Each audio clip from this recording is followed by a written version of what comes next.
नमस्कार मित्रों, आप सभी का एक बार फिर से स्टडी मेंटर पे स्वागत है। पिछले वीडियो में हमने डीएसएसबी की पीजीटी की सिलेबस देखी थी। आज हम टीजीटी का सिलेबस देखेंगे। इसके सिलेबस को दो हिस्सों में हम समझ सकते हैं कि ये दो भागों में वर्गीकृत है। टोटल पेपर 200 मार्क्स का होगा और समय हमें 2 घंटे मिलेंगे। अब इसमें जो इन्होंने सिलेबस दिया है, जो कि डीएसएसबी ने अपने नोटिफिकेशन में जो सिलेबस दी है वो इस तरह का है। एक तो आपके कॉन्सर्न सब्जेक्ट से 100 मार्क्स का होगा और एक कॉमन पेपर होगा जो कि सभी के लिए सेम होगा और ये आपके सब्जेक्ट से संबंधित है। ठीक है, तो कॉमन के लिए हमने पीजीटी में भी जो सिलेबस की बात की थी, वहाँ भी हमने कॉमन के लिए बात की थी कि कॉमन में क्या क्या पढ़ना है और कैसे पढ़ना है। तो जो पुस्तकों की सूची है वो इस तरह है कि हर सेक्शन वाइज मैंने कम से कम किताबें जो है आपको रिकमेंड की है। ज़्यादा किताबें लेने की ज़रूरत नहीं है, कम से कम ले और उसे ज़्यादा से ज़्यादा बार पढ़े, ज़्यादा अच्छे से पढ़ें, नोट्स भी बनाएं और उसे अच्छे से पढ़ें। रीजनिंग 125 रुपीज़ के आसपास की एक अरिहंत की पतली सी किताब आती है, आप उसी को लें। ज़्यादा मोटी किताब ना लें, बहुत सारी किताबें हैं, काफ़ी बहुत ज़्यादा मोटी है और उतना आप कर नहीं पाएंगे। तो अनावश्यक जो है ज़्यादा मोटी किताब लेने से बचें, उतना ही ले जितना आप पढ़ सकते हैं। हाँ, अगर इसके अलावा आपको प्रैक्टिस के लिए लेनी है तो घटना चक्र पब्लिकेशन की किताब आती है, एसएससी की ओल्ड पेपर्स की सोल्व, ये आप ले सकते हैं रीजनिंग की। अगर ज़्यादा आपको पढ़ने की, बहुत ज़्यादा रीजनिंग आपका कमज़ोर है और काफ़ी ज़्यादा प्रैक्टिस करना चाहते हैं तो इसे ले सकते हैं। अदरवाइज़ ये किताब काफ़ी है, इसमें भी प्रैक्टिस सेट दी हुई है तो इतना सफिशिएंट है, क्योंकि 20 मार्क्स के क्वेश्चन होंगे इस सेक्शन से, रीजनिंग से। तो उसमें 10-12 तो बिल्कुल आसान ही होता है, वो आप नॉर्मली भी कर लेंगे। और 15 से 20 में जाने के लिए आपको थोड़ी ज़्यादा प्रैक्टिस और थोड़ी हार्ड वर्क करनी होगी। मैथमेटिक्स के लिए आप एसएससी कोचिंग का कोई सा भी नोट्स ले ले, जो जो सेलेक्टेड टॉपिक्स हैं दिए गए हैं सिलेबस में, जैसे कि एवरेज है, परसेंटेज है, रेशियो है, टाइम एंड डिस्टेंस है, वर्क एंड टाइम है, तो और ब्याज से जो रिलेटेड है, इंटरेस्ट है, सिंपल कंपाउंड जो भी है, ये सारी चीज़ें जो हैं, इतनी चीज़ों को आपको बेहतर ढंग से कर लेनी है मैथ सेक्शन में। और इसके लिए एसएससी कोचिंग, कोई सा भी किसी अच्छे कोचिंग का आप नोट्स मार्केट से ले सकते हैं और उसे आप वहाँ से प्रैक्टिस कर ले। वहाँ पे काफ़ी बेहतर ढंग से समझाई हुई रहती है चीज़ें, तो आप वहाँ से कवर कर सकते हैं। या अगर आपका मैथ काफ़ी ज़्यादा वीक है तो आप मैथ की पार्टिकुलर जो है क्लास ले सकते हैं और काफ़ी सेलेक्टेड टॉपिक जो मैंने अभी जैसे जिक्र किया था, ratio, percentage, interest, time and distance, work and time, तो इन सब चीज़ों को आप कर लें तो इतना काफ़ी रहेगा, काफ़ी ज़्यादा हो जाएगा और बहुत ज़्यादा जो है किताबों के पीछे नहीं पड़ना है। तीसरी चीज़ जो सबसे ज़्यादा लेंदी और काफ़ी व्यापक है, ये है जनरल अवेयरनेस। इसके लिए आप 8 से 12 तक की एनसीईआरटी कर सकते हैं या फिर 6 से भी आप 6 to 12 ये भी कर सकते हैं। एनसीईआरटी किताब, एनसीईआरटी काफ़ी बेसिक जो है इन्फॉर्मेशन देती है और इतना काफ़ी रहेगा। और ये आपका, अगर आप एसएसटी से हैं तो आपको यहाँ भी काम आएगा। यहाँ पे आपका सब्जेक्ट, आपके सब्जेक्ट में। और एनसीईआरटी पे मेरे चैनल पे ही वीडियो भी आज से अपलोड किया जाएगा। जो ज्योग्राफी से मैंने शुरू किया है, भूगोल 6 क्लास से, तो इसमें बेसिक जो है एनसीईआरटी की समझाई जाएगी और साथ के साथ कॉन्सेप्ट भी दिया जाएगा। तो आप वहाँ से चैनल से भी देख सकते हैं, साथ के साथ आप कॉपी किताब लेकर, किताब की ज़रूरत नहीं है, किताब भी रख सकते हैं वैसे, या कॉपी लेकर भी बैठते हैं तो उसे नोट डाउन करते चलें साथ के साथ वीडियो के, या पॉज करके उसे आप लिख लें तो काफ़ी रहेगा। ठीक है, तो जनरल अवेयरनेस में पहला सेक्शन हो गया ये। और उसके अलावा आप लूसेंट जो एक किताब आती है सामान्य ज्ञान के लिए, तो आप इससे जो है इकोनॉमिक्स का सेक्शन और मिसलेनियस जो लास्ट में होता है, उसमें खेल या अंतर्राष्ट्रीय संगठन है या कोई रिपोर्ट है, ये सारी चीज़ें दी हुई होती हैं, तो उसे आप कवर कर ले। इसे वैसे भी अगर आप एसएसटी से हैं तो लूसेंट का आप यूज़ यहाँ भी कर लेंगे, तो दोनों जगह दोनों सेक्शन में ये आपको काम आएगा। उसके बाद हम बात करते हैं हिंदी की। हिंदी के लिए आप एक आदित्य पब्लिकेशन इलाहाबाद की किताब आती है, इसमें यूपी की टीजीटी की जो क्वेश्चन हिंदी की आई हुई है या पीजीटी की जो क्वेश्चन आई हुई है या यूपी पीसीएस में आरओ के लिए जो क्वेश्चन पूछी जाती है बेसिक हिंदी की, इसमें क्वेश्चन बैंक काफ़ी अच्छा दिया हुआ है, काफ़ी अच्छे क्वेश्चन के इसमें कलेक्शन है, तो आप इस किताब को प्रीफर्ड कर सकते हैं। काफ़ी अच्छी किताब है, आप इसको देख लें एक बार मार्केट में, अगर आपको अच्छी लगती है तो आप ज़रूर ले लें। अदरवाइज़ आप कोई भी बेसिक व्याकरण की किताब हो, चंदेव कुमार की हो या और भी राइटर्स की आती है हिंदी की किताब, तो आपको जो ठीक लगे आप दूसरी किताब भी प्रीफर्ड कर सकते हैं। लेकिन मैं आपको कहूँगा कि एक बार आदित्य पब्लिकेशन की ये किताब, इलाहाबाद आदित्य पब्लिकेशन, एक बार देख लीजिएगा। मैं अभी अभी उसका पिक्चर भी आपको दिखा दूँगा कि कैसी वो किताब दिखती है, तो आप इसे ले सकते हैं। ये अच्छी किताब है, कोई मतलब डाउट नहीं है, अच्छी किताब है। इंग्लिश के लिए आप कम्प्रीहेंसन की सेक्शन और जो बेसिक ग्रामर है, जैसे विशेषण वगैरह है, प्रोनाउन है, एडजेक्टिव है, नाउन है, इन सबको थोड़ा सा पढ़ ले। उसके साथ साथ आप फ्रेजल वर्ब है, सिनोनिम्स है, एंटोनिम्स है, इन सबको देख लें।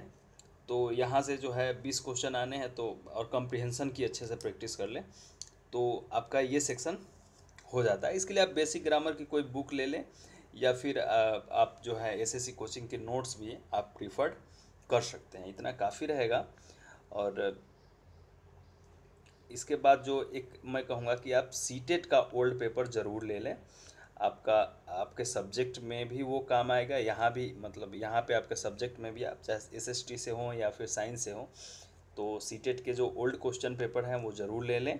डिस्क्रिप्शन के साथ वाला प्रीफर्ड करें और उसे प्रैक्टिस करें। पेडालॉजी सेक्शन भी इससे स्ट्रॉन्ग हो जाएगा। आपके सब्जेक्ट की टीचिंग मेथोडोलॉजी होती है कि आप अपने सब्जेक्ट को कैसे पढ़ाएंगे, तो वो भी काम आ जाएगा। और साथ के साथ आपका जो मेथोडोलॉजी है सब्जेक्ट का, साथ के साथ आपका सब्जेक्ट, उससे रिलेटेड जो बेसिक क्वेश्चन पूछे गए हैं, सीटेट का पिछले 6-7 साल का पेपर आपको मार्केट में मिल जाएगा, तो उसे आप ज़रूर ले लें, वो काफ़ी आपको पे करेगा।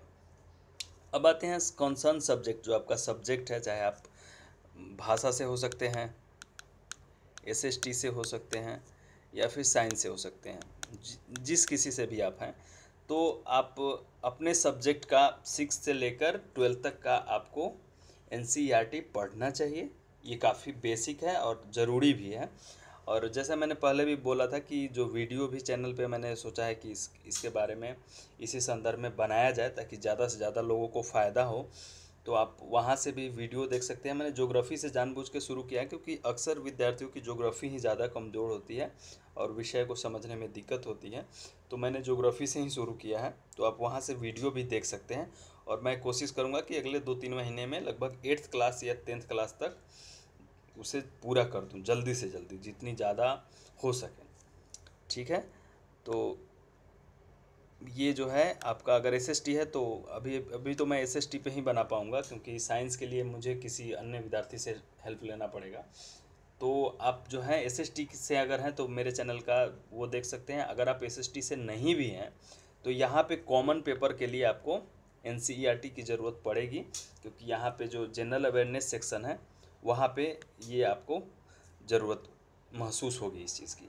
और एक चीज़ इसमें छूट गया था जनरल अवेयरनेस में, करेंट अफेयर्स का कोई सा भी आप मंथली मैगजीन ले सकते हैं। समसामयिकी महासागर का हो, घटना चक्र का हो, अरिहंत पब्लिकेशन का ले सकते हैं, या फिर इंग्लिश मीडियम में अगर आप हैं तो क्रॉनिकल ले सकते हैं, प्रतियोगिता दर्पण ले सकते हैं, सामान्य ज्ञान दर्पण ले सकते हैं। जो भी आपको ठीक लगे, कोई भी मंथली मैगजीन अभी शुरू कर दें, कम से कम इधर के 4-5 महीने का अच्छे से ले लें। और पहले का जो है मंथली तो नहीं मिलेगा आप मार्केट में, लेकिन आप अगर नहीं ले पाए हैं तो 6th मंथ का एक साथ कंपाइल किया हुआ अलग अलग पब्लिकेशन का आता है, अर्धवार्षिकी बोलते हैं, या एनुअल भी आता है एक साथ कंपाइल की हुई, तो वो आप ले सकते हैं करेंट अफेयर्स के लिए। ठीक है, अब फिर वापस आते हैं हम अपने सब्जेक्ट पे।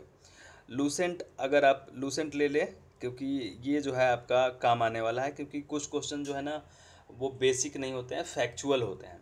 तो फैक्चुअल इन्फॉर्मेशन वाले क्वेश्चन के लिए लूसेंट काफ़ी काम आता है, क्योंकि इसमें फैक्चुअल इन्फॉर्मेशन क्वेश्चन का दी हुई होती हैं। तो ये आपको काफ़ी पे करेगा। इसका लूसेंट की 2 किताबें आती है, एक तो सामान्य ज्ञान आती है एसएसटी, और उसमें साइंस भी थोड़ी बहुत होंगी। तो अगर आप एसएसटी से हैं तो केवल एसएसटी वाला पढ़े सेक्शन, अगर आप साइंस से हैं तो लूसेंट सामान्य ज्ञान में साइंस सेक्शन भी पढ़ सकते हैं। और केवल अगर आप साइंस करना चाहते हो तो लूसेंट की सामान्य विज्ञान भी आती है, एक अलग किताब, आप इसे भी प्रीफर्ड कर सकते हैं। एक मैंने यहाँ पे आपको सजेस्ट किया है शिल्पी पब्लिकेशन का हल प्रश्न पत्र। यूपी में ये टीजीटी पीजीटी के लिए अलग अलग सब्जेक्ट में आता है। पीजीटी में भी मैंने ये किताब रिकमेंड की थी, और टीजीटी में भी करूँगा, क्योंकि इसमें एसएसटी, साइंस या भाषा तीनों की आती है। तो अभी हम वो किताब भी देखेंगे, अभी तुरंत मैं वहाँ चलूँगा, पहले यहाँ समझा लेता हूँ आपको। तो ये किताब आप ले सकते हैं, इसमें क्वेश्चन बैंक है विद डिस्क्रिप्शन, क्वेश्चन के साथ साथ डिस्क्रिप्शन भी उसके जस्ट नीचे दी हुई है। काफ़ी अच्छी किताब है, ये भी आप एक बार देख लें, मार्केट में ज़रूर मिल जाएगी। और कोशिश करें कि ओल्ड क्वेश्चन बैंक अगर डीएसएसबी की मिल जाती है तो मार्केट से ख़रीद ले। केबीएस एनबीएस का भी कोशिश करें, मिल जाए तो ज़रूर ले लें। डीएसएसबी की लिंक जो है क्वेश्चन पेपर की, मैंने वैसे जो हमारा ग्रुप है सीटेट मेंटर, वहाँ पे मैंने डाल दी थी। अगर वहाँ से अगर आपको नहीं मिलती है तो आप जो है इसे गूगल पे सर्च मारकर ढूंढ सकते हैं, वहाँ से मिल जाएगी। या फिर आप चैनल को ज्वाइन कर लें, जो हमारे ये चैनल है उसे सब्सक्राइब कर लें, और साथ के साथ आप सीटेट मेंटर ग्रुप को ज्वाइन करें। इसमें आपका जो है डीएसएसबी से संबंधित हम काम कर रहे हैं, अभी सीटेट पे भी काम चल रहा है, तो सारे एस्पेक्ट्स पे हम काम करते हैं यहाँ पे। तो आप जो है यहाँ पे से ये किताबें ज़रूर ले लें, डीएसएसबी, केबीएस, एनबीएस की क्वेश्चन बैंक जो मार्केट से आपको मिले। एनसीएफ का जो है ये भारत सरकार की एक रिपोर्ट थी, 2005 में आई थी। इसमें सब्जेक्ट को पढ़ाने के शैली पे काफ़ी अच्छी इन्फॉर्मेशन दी गई है। तो इसका पीडीएफ जो है ग्रुप के फाइल में, जब आप सीटेट मेंटर ग्रुप में जाएंगे उसके फाइल में जो है ये हिंदी और इंग्लिश दोनों में अपलोड कर दी गई है पीडीएफ फोल्डर। आप वहाँ से डाउनलोड करके प्रयोग कर सकते हैं, या फिर आप हार्ड कॉपी उसका प्रिंट आउट भी निकलवा सकते हैं। ठीक है, अब हम देख लेते हैं कि जो मैंने किताब रिकमेंड की थी 3-4, उनका एक बार देख लें, ताकि आपको कन्फ्यूजन ना हो जब आप मार्केट में जाएँ वो किताब लेने के लिए। ठीक है, तो अब हम देखते हैं कौन कौन सी किताबें हैं। एक तो ये मैंने जो सामाजिक विज्ञान का ये है शिल्पी पब्लिकेशन, जो मैंने आपको रिकमेंड की थी, ये आप टीजीटी के लिए सोशल साइंस का ये ले सकते हैं। इसके कुछ पिक्चर्स मैंने ग्रुप में भी डाले थे, काफ़ी लोगों ने पसंद भी किया। अच्छी किताब है ये, आप ले सकते हैं इस किताब को। और इसमें जो है देखिए अलग अलग सब्जेक्ट का उपलब्ध है। टीजीटी में हिंदी, संस्कृत, जीव विज्ञान, वाणिज्य, फिजिकल एजुकेशन, सामाजिक विज्ञान, सभी विषय में पीजीटी के भी ये सब्जेक्ट उपलब्ध हैं। और ये 16 पेपर्स हैं, इसमें काफ़ी अच्छी डिस्क्रिप्शन के साथ दी हुई है, तो आप इसे ले सकते हैं। प्राइस भी बहुत ज़्यादा नहीं है, तो आप इसे देख लें एक बार मार्केट में। ये ऐसा ही होगा कुछ, ठीक है, ये ऐसा ही सोशल साइंस तो एज इट इज़ होगा। साइंस का हो सकता है कि कवर थोड़ा सा अलग हो, तो आप इसे देख लें। ये अच्छी किताब है, ले सकते हैं आप निसंदेह। ये हिंदी के लिए सामान्य हिंदी जो कॉमन पेपर मैंने बोला था, कॉमन पेपर के लिए ये जो आदित्य पब्लिकेशन का मैंने जिक्र किया था, ये ले सकते हैं। इसमें देखिए UP TET, TGT, PGT, CTET, UP TET, सारे क्वेश्चन, यूपी पीसीएस, सारे क्वेश्चन सामान्य हिंदी के जो 20 नंबर का आना है कॉमन पेपर में, उसमें जो है ये टीजीटी और पीजीटी दोनों में काम आने वाला है। ये अच्छी किताब है, क्वेश्चन बैंक है, और सारी चीज़ें काफ़ी कंपाइल और कम शब्दों में दी हुई है, तो आप इसे भी ले सकते हैं। बस इतना काफ़ी है आज के लिए। ये वीडियो जो है आपको टीजीटी से संबंधित जो आपके डाउट थे उसे क्लियर करने के लिए ही बनाया गया था। अब अगर आप चैनल पे नए हैं तो इसे चैनल को सब्सक्राइब कर लें, और सीटेट मेंटर ग्रुप को भी ज्वाइन करें। ठीक है मित्रों, नमस्कार।